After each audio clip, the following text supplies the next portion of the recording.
గంగమ్మ గర్వభంగం. ఒక పల్లెటూరులో అనంతయ్య అనే రైతు ఉండేవాడు. అతనికి గంగమ్మ అనే చెల్లెలు ఉండేది. చెల్లెలంటే అనంతయ్యకు పంచప్రాణాలు. కానీ గంగమ్మ మొదటి నుంచి గర్వపు మనిషి.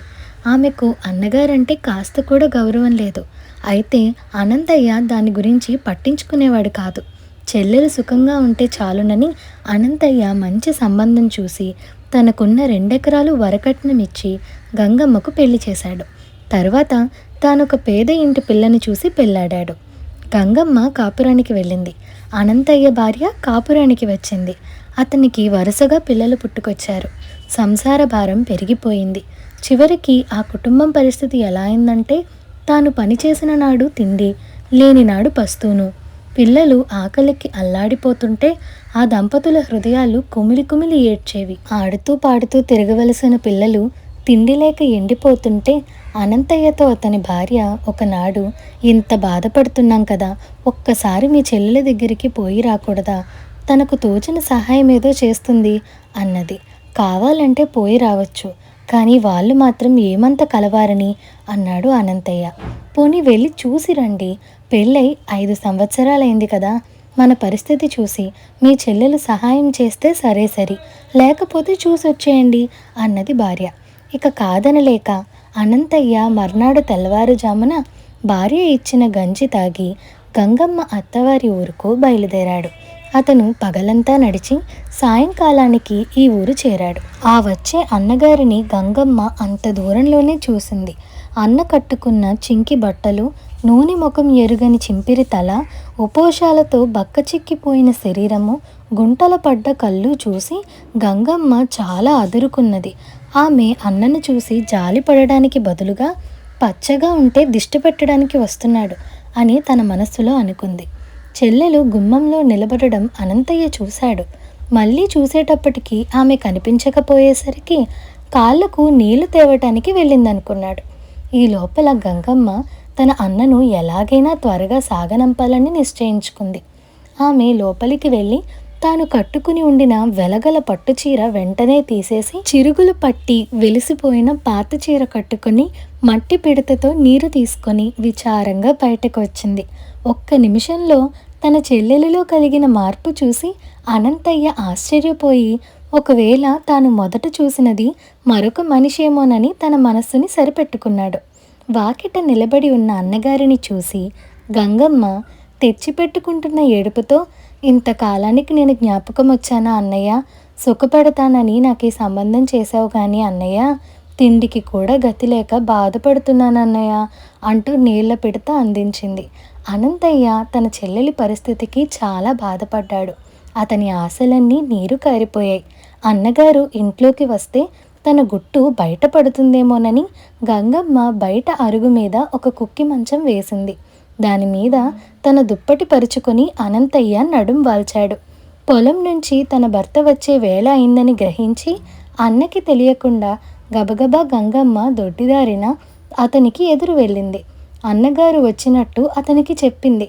రాక పెళ్ళైన ఇంతకాలానికి బావమరిది తన ఇంటికి వచ్చాడని తెలిసి గంగమ్మ భర్త ఎంతో సంతోషించాడు. తన ఉద్దేశం భర్త గ్రహించకపోయేసరికి, అది కాదండి, మనకు డబ్బు ఉందని తెలిస్తే సహాయం చేయమంటాడు, అందుకని కాస్త కటిక పేదవాళ్ళలా నాటకం ఆడాలి అంది. పాపం, రాక వస్తే అదేమిటి అన్నాడు భర్త. నా సొంత అన్నగారు, నాకు లేని ప్రేమ మీకెందుకు అన్నది గంగమ్మ.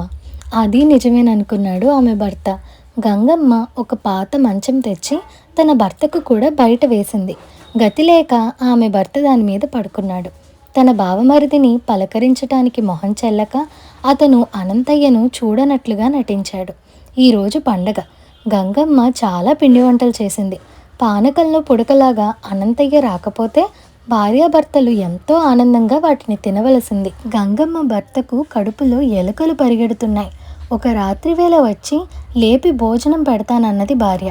అందుకోసం ఎంతో ఆసక్తిగా నిరీక్షిస్తున్నాడు భర్త. అనంతయ్యకు నిద్ర పట్టలేదు. తన చెల్లెలి దారిద్ర్యం అతన్ని ఇంకా ఎక్కువగా బాధిస్తోంది. గంగమ్మ భర్త తన బావమరిదిని చూసి జాలి పడ్డాడు.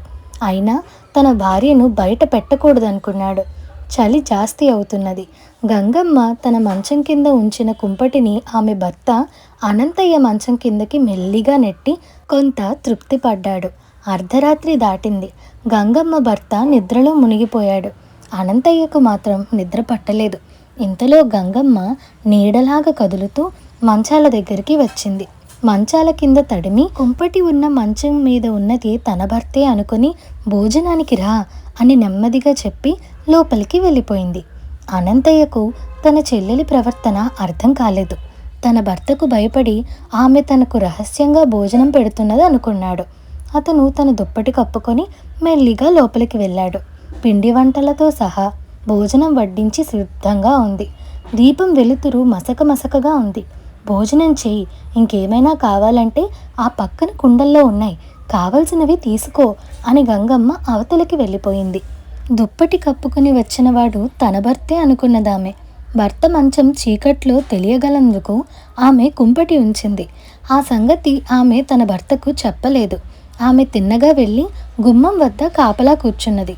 తన చెల్లెలు ఎంతో ప్రేమతో పెట్టిన భోజనం కదా అని అనంతయ్య కడుపు నిండా తిని చెయ్యి కడుక్కున్నాడు. కుండల్లో నుంచి తనకు కావలసినంత తీసుకోమన్నది కదా అని తన దుప్పటి పరిచి ఆమె చూపిన కుండను అందులో బోర్లించాడు. అందులో బియ్యము, పిండి వంటలు, ఇంకేవేవో ఉన్నాయి.